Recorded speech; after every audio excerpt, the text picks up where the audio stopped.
कातव कांता कस्ते पुत्रः संसारहयमतीव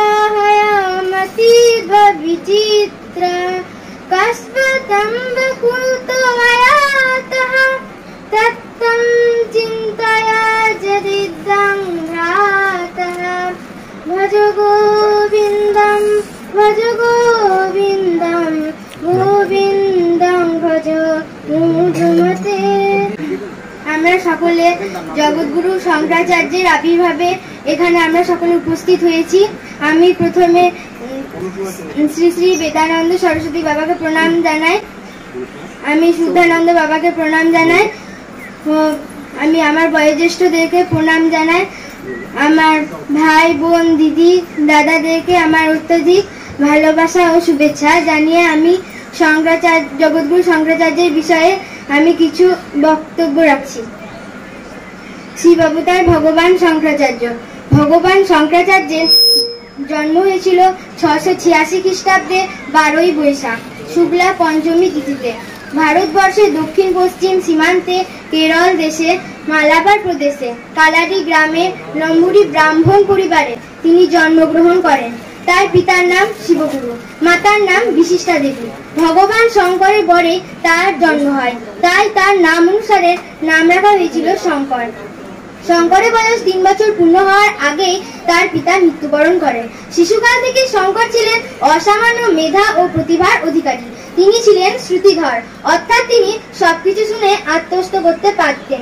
5 বছর বয়সে বেদ অধ্যয়নের জন্য উপনয়ন দিয়ে গুরু গৃহে গমন করেন। মাত্র 2 বছরের মধ্যে অর্থাৎ 7 বছর বয়সে বেদাঙ্গ উপনিষদ পাঠ শেষ করে ফেলেন। শঙ্করের মাতা বিশিষ্টা দেবী গৃহ থেকে বেশ কিছু দূরে আলোয়া নদীতে স্নান করতে যেতেন। একদিন আলোয়া নদী থেকে স্নান করে আসার সময় অত্যধিক ক্লান্তিবশত মূর্ছিত হয়ে পড়ে যান। তখন শঙ্কর তার মাকে সেবা ও শুশ্রূষা দিয়ে সারিয়ে তোলেন। তারপর আলোয়া নদীকে শঙ্করের গৃহের পাশ দিকে বয়ে যাওয়ার অনুরোধ জানায়। তারপর থেকে শোনা যায় যে শঙ্করের গৃহের পাশ দিকে আলোয়া নদী বয়ে যায়। সত্যি এরকম মাতৃভক্তি জগতের বিরল ঘটনা। একদল জ্যোতিষ শঙ্করের পুষ্টি বিচার করে দেখে শঙ্করের বয়স 8 বছর। তারপর জানা যায় যে শঙ্করের তপস্যা করলে তার বয়স আরো 8 বছর বাড়তে পারে। তখন তা শুনে শঙ্করের মনে সন্ন্যাস নেওয়ার ইচ্ছা জাগলো। তখন শঙ্কর তার মায়ের কাছে অনুমতি চাইল, কিন্তু তার মা তাকে সন্ন্যাসের অনুমতি দিল না। তখন শঙ্কর একদিন আলোয়া নদীতে স্নান করতে গেলে একটি কুমির তার পা ধরে গভীর জলের দিকে টানতে থাকে। তখন শঙ্করের মা তার পিছন পিছন ছুটতে থাকে। তখন শঙ্কর চিৎকার করে বলে যে মা, তুমি আমাকে সন্ন্যাসের অনুমতি দাও, নাহলে কুমির আমাকে মেরে ফেলবে। তখন শঙ্করের মা বাধ্য হয়ে তাকে সন্ন্যাসের অনুমতি দিল। সে তার মায়ের অনুমতি নিয়ে গৃহত্যাগ করে। তবে গৃহত্যাগ করার আগে শঙ্কর তার মাকে 3টি প্রতিশ্রুতি দিয়েছিলেন।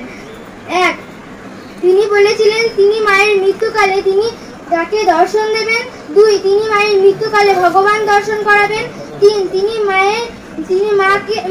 মায়ের মৃত্যুর সময় তিনি নিজেই সৎকার করবেন। তিনি এই বলে গৃহত্যাগ করে নর্মদা তীরে গোবিন্দ পাদ নামে সিদ্ধ পুরুষের কাছে শিষ্যত্ব গ্রহণ করল। তারপর তিনি শঙ্করাচার্য গুরুর নির্দেশে বেদান্ত প্রচারের জন্য কাশীধাম গমন করেছিলেন। সেখান থেকে তিনি বদ্রিকা আশ্রমে চলে যান। সেখানে তিনি ব্রহ্মসূত্র গীতার ভাষ্য রচনা করেন। শঙ্করের বয়স যখন 16 বছর পূর্ণ হলো, তখন মহর্ষি ব্যাসদেব এসে তার আয়ু আরো 16 বছর বর্ধিত করেন। তখন শঙ্কর ভারতবর্ষের বিভিন্ন স্থানে বেদান্ত প্রচারের জন্য ভ্রমণ করেন। তারপর তিনি বিভিন্ন পণ্ডিতের কাছে তর্ক যুদ্ধে পরাজিত করে বেদান্ত দর্শনের শ্রেষ্ঠত্ব প্রমাণ করেন। তারপর তিনি শঙ্কর আকাশ পথে ঘুরে এসে মীমাংসাকার শিষ্যমণ্ডলদের তর্ক যুদ্ধে পরাজিত করেছিলেন। একদিন শঙ্করের পাণ্ডিত্যে ঈর্ষান্বিত হয়ে উগ্র ভৈরব ও তার কবচ কাপিলিকরা তাকে হত্যা করতে এসেছিল, কিন্তু অলৌকিক উপায়ে তারা নিজেরাই নিহত হয়। তারপর তিনি একদিন অমরূপ রাজার মধ্যে প্রবেশ করেন। তারপর তিনি স্ত্রী বিষয়ে অনেক জ্ঞান অর্জন করেন। তিনি স্ত্রী চরিত্র সম্বন্ধে বিভিন্ন শিক্ষা অর্জন করেন এবং স্ত্রী চরিত্র নিয়ে তিনি গ্রন্থ রচনা করেন। তারপর তার মায়ের মৃত্যুর সময় তিনি মায়ের কাছে শূন্য পথে এসে উপস্থিত হন এবং মাকে দেওয়া 3টি প্রতিশ্রুতি পালন করেন। তারপর তিনি কাশ্মীরে যান এবং জীবনের শেষ দিকে তিনি কাশ্মীরে যান এবং বেদান্তের প্রচার কার্য শেষ করে আসেন। তার বয়স যখন 32 বছর পূর্ণ হলো তখন তিনি মহাসমাধি যোগে দেহত্যাগ করেন। আমি জগৎগুরু শঙ্করাচার্যের কিছু মহানুদ্গর বাণী বলে শোনাচ্ছি।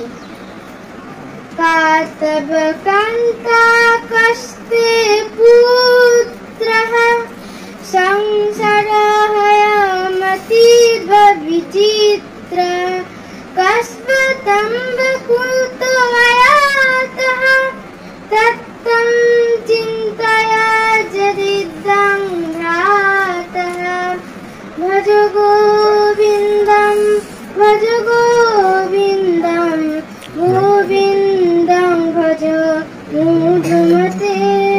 হরি ওম।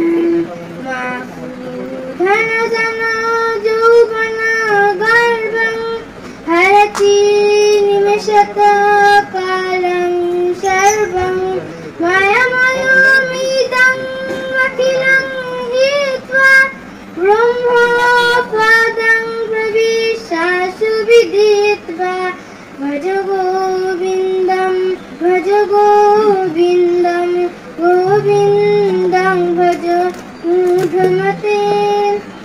নলিনী দলগত জলমতি তরলং তপ্ত জীবিত অতিশয় চপলং খনমিহ সজ্জনে সঙ্গতি রেখা ভবতি ভবানভ তরণে নৌকাম ভজ গোবিন্দম ভজ গোবিন্দম গোবিন্দং ভজ মূঢ়মতে। কাতব কান্তা কস্তে পুত্রঃ সংসারহয়ামতীব বিচিত্র কস্বতম কুতোয়ায়াতঃ তত্তম চিন্তয়া যদিদং ভ্রাতঃ ভজ গোবিন্দম ভজ গোবিন্দম গোবিন্দং ভজ মূঢ়মতে। নমস্কার। জগৎগুরু শঙ্করাচার্য কি জয়। জগৎগুরু শঙ্করাচার্য কি জয়। জগৎগুরু শঙ্করাচার্য জয়। ধন্যবাদ নয়িতা মণ্ডল।